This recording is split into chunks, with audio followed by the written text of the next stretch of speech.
Well, I think on the subject of the discussion of the leadership of the United States and La, who in the esta discusión sobre los líderes de Estados Unidos y quién en los Estados Unidos son el aliado natural del liderazgo de Rusia. blog post Había una nota muy importante que puso Bill Roberts en nuestra página, en el blog, que es uno de los candidatos al Congreso de nuestra planilla, y él estaba abordando lo que dijo el primer ministro Vladimir Putin el pasado miércoles, cuando él dijo que quería tener aliados en los Estados Unidos, y Bill Roberts estaba hablando a nombre de todos los candidatos de Lyndon LaRouche, de que la alianza está aquí, estamos aquí, decimos que vamos a sacar a Obama de su puesto usando la Constitución, y tenemos el poder y los moralmente e intelectualmente para darle liderazgo a este país y regresar a lo que era la intención, el ser. Y en base a esto tenemos varias preguntas que hemos recibido de otros miembros LaRouche federal slate. de la planilla federal del movimiento de LaRouche. Uno es de Keisha Rogers, y luego tenemos una pregunta de Summer Shields. Creo que voy a leer la de él, que tiene una pregunta interesante. Él dice, esto es sobre la resonancia de Schumann y el impacto político. Mi pregunta aborda la naturaleza de la resonancia de Schumann y la comunicación psíquica humana y el organizar políticamente. Si sabemos que toda la humanidad se desarrolla biológicamente en una frecuencia electromagnética, entonces hay algo más de este concepto de la intención, de la intuición y la presciencia, como el sentimiento cuando uno tiene un descubrimiento científico. Ese es un proceso universal que se conecta al electromagnetismo, o que esto dice sobre la moralidad humana. Lo que quiero decir es, en la discusión en la página de LaRouche PAC, el pasado miércoles, un sistema entrópico cerrado que estaba relacionado a las fuerzas invisibles que cierran tu inclinación emocional.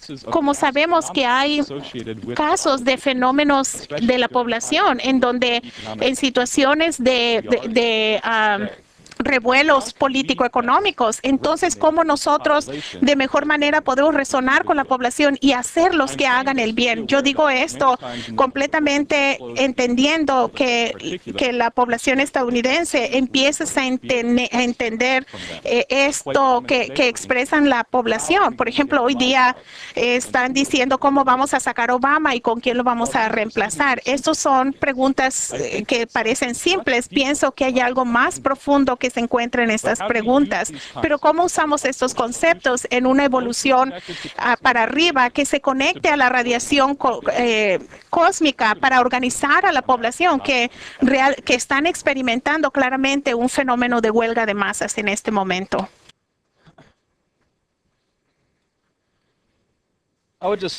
Voy a empezar diciendo que si vemos el fenómeno de la resonancia de Schumann, debemos mirarlo primero como una extensión de nuestra capacidad de sentidos.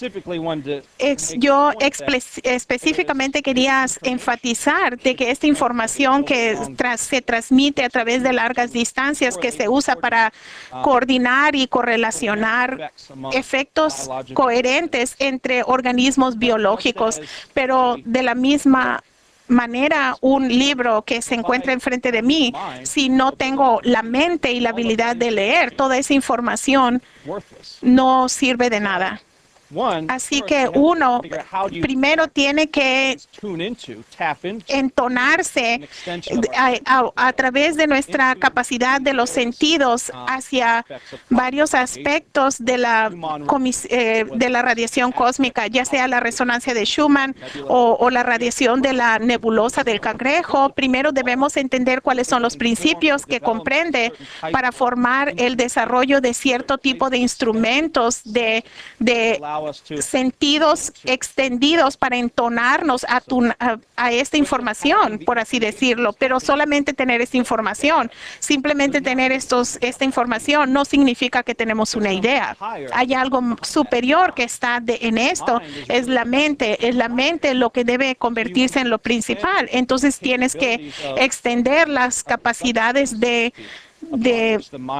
aquello en lo que la mente va a actuar, pero no puedes confundir esto en la extensión de los sentidos, pero que es el proceso que después va a producir el sensorio extendido.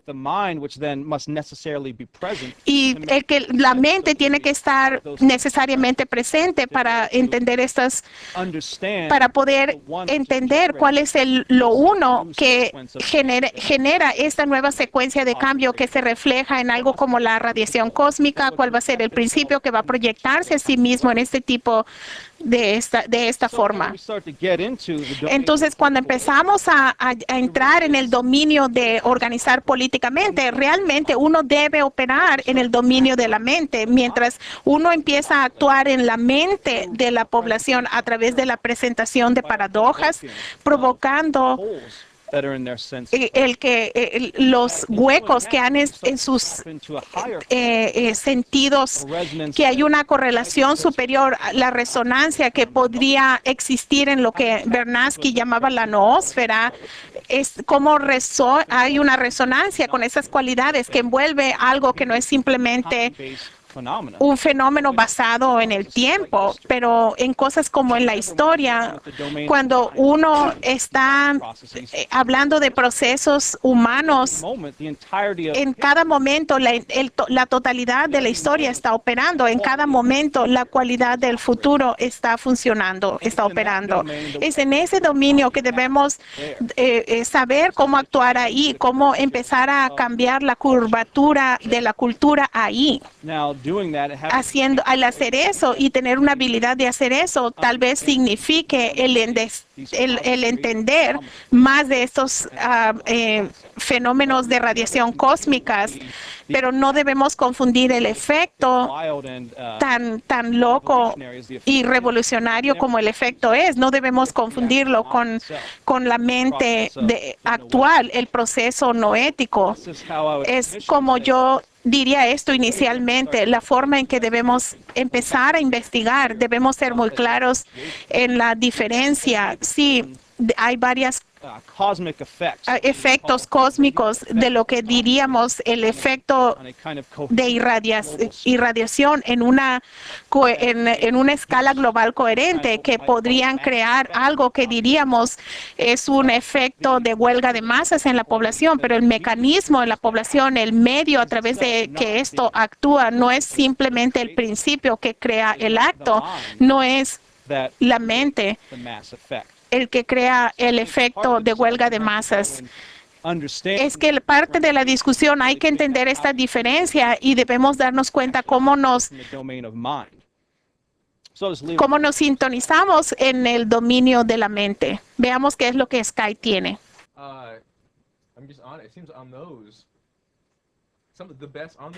Una de la gente en este punto, los poetas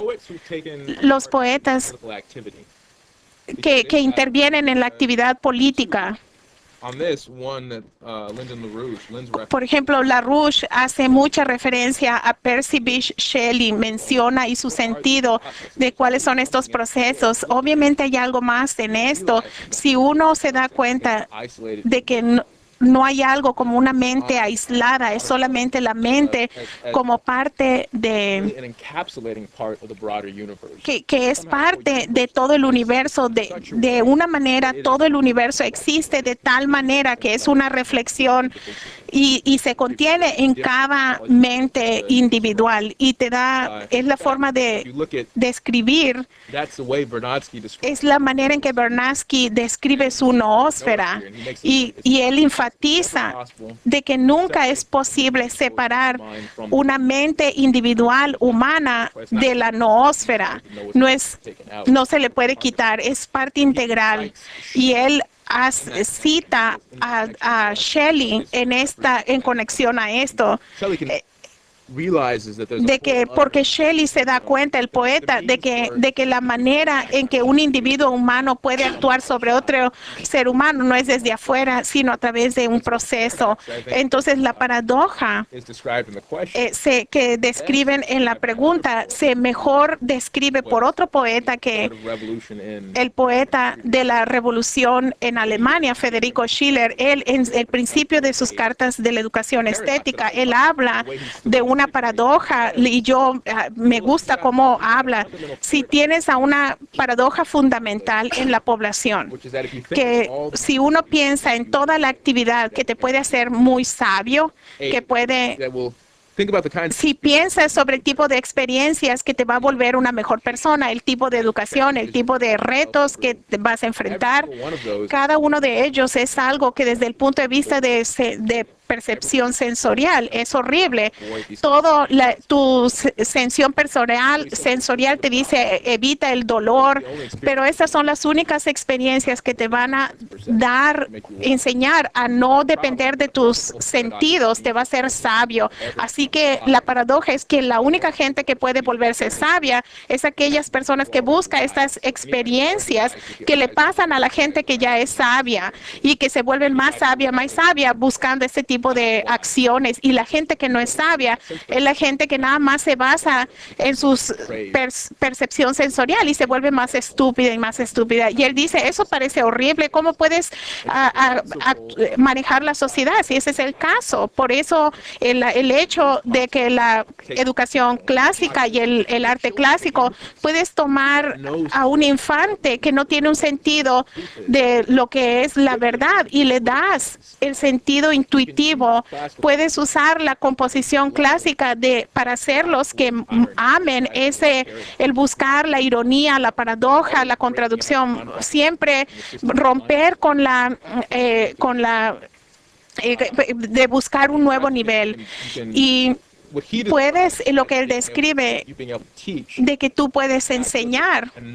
Si miras a uno de los poetas de habla inglesa que habla del tipo de fenómeno, es Keats. La gente sabe, en su oda a la urna griega, él dice que la urna se dice, te dice al hombre que sabes todo lo que necesitas saber y que está haciendo el mismo punto, que es aquello que te permite abandonar un sistema fijo. La lógica deductiva solamente te dice cómo navegar un sistema. Usando la lógica deductiva te hace que camines en la superficie, pero si puedes usar el instinto por la belleza, y la definición de Keats de la belleza es idéntica a la de Schiller. El instinto de la belleza, propiamente entendido, te lleva a la verdad a través de la ironía, de la metáfora te lleva a través de... Y es en esto. El efecto de eso es algo que tú puedes... Es en el nivel que la gente le quiere llamar psíquico, es un efecto más allá. Cualquier cosa trascende el medio que se usa para tratar de tener ese efecto y da una razón de por qué tienes en eso, conectado con este proceso, con esa intuición que grandes líderes tienen la habilidad, una intuición de dónde estamos, la dirección en la que tenemos que movernos y cuáles son los pasos necesarios para movilizarnos. Y debe tener esta forma porque no hay simplemente la habilidad de deducirlo de un estado. Sí, creo que es así como se ve lo que se consideran a veces provocaciones de masas, donde quizás no está ocurriendo en una interacción punto a punto, sino que tiene que ver con las condiciones límites de todo el sistema. Eso va a crear algún tipo de resonancia dentro de la población en el planeta o donde sea, porque la situación, la condición límite está cambiando y empieza a haber un sentido de masas. Uno no lo está sintiendo de la forma más inmediata, no se está viendo algo que todo el mundo está viendo lo mismo, oyendo lo mismo, pero de otra manera uno se está dando cuenta de que hay un cambio en la condición límite del proceso y entonces hay una provocación de las masas. La provocación no quiere decir necesariamente que vamos vamos hacia la solución, pero la provocación, como en el caso de la cultura clásica, la provocación es lo que provoca el interés, te coloca en una situación donde estás presto a buscar algo, donde la cuestión está planteada. Si no se plantea la pregunta, uno nunca va a llegar a una idea superior. Uno tiene que ser provocado por esto. Entonces, en parte, lo que estamos tratando de ver es cómo es que estas provocaciones de masas ocurren, cómo ocurren los cambios en las condiciones límites de un proceso donde, de alguna manera, eso tiene una resonancia, hay una radiación dentro de la población. Y Lyndon LaRouche está siempre muy bien sintonizado con ese tipo de cambios. Así que mientras ocurre el proceso resonante, él interviene para decir, ok, esto es lo que tenemos que hacer. En cierto sentido, está respondiendo a una pregunta que uno no tiene en la mente, pero uno mismo ni se da cuenta que tiene esa pregunta. Eso es algo que nosotros mismos tenemos que empezar a dominar y poder utilizar esa capacidad. Tenemos muy buen arsenal con lo que estamos haciendo, porque esto es real. La gente, consideren la respuesta en Estados Unidos bajo el programa de Apolo. No el dios Apolo, sino el programa espacial de Apolo. La idea de poner un hombre varios hombres en la Luna. Consideren eso, hay algo en eso, hay el espíritu de Shelley, el espíritu de una era, porque una población se siente movida por algo colectivo, no individual. A nivel individual la gente no sabe, los entusiasma la idea de los grandes proyectos, todos los elementos que debería entusiasmar a la gente los entusiasma, pero el arte ahora, en este momento, es tratar de introducir esto, pero luego encontrar una manera de que ocurra una autoconciencia propia para que la gente entienda a qué están respondiendo. Son humanos, porque lo que nos hace yo es mucho más grande que el cuerpo. Entonces, si uno tiene brazos y piernas que están más allá en el espacio y el tiempo del cuerpo físico de uno, pero cómo, y la gente responde a las cosas que ocurren en ese dominio, pero cómo es que la gente se vuelva consciente de que eso es lo que son y que se sientan identificados con esos. Esa es la cuestión cultural de fondo.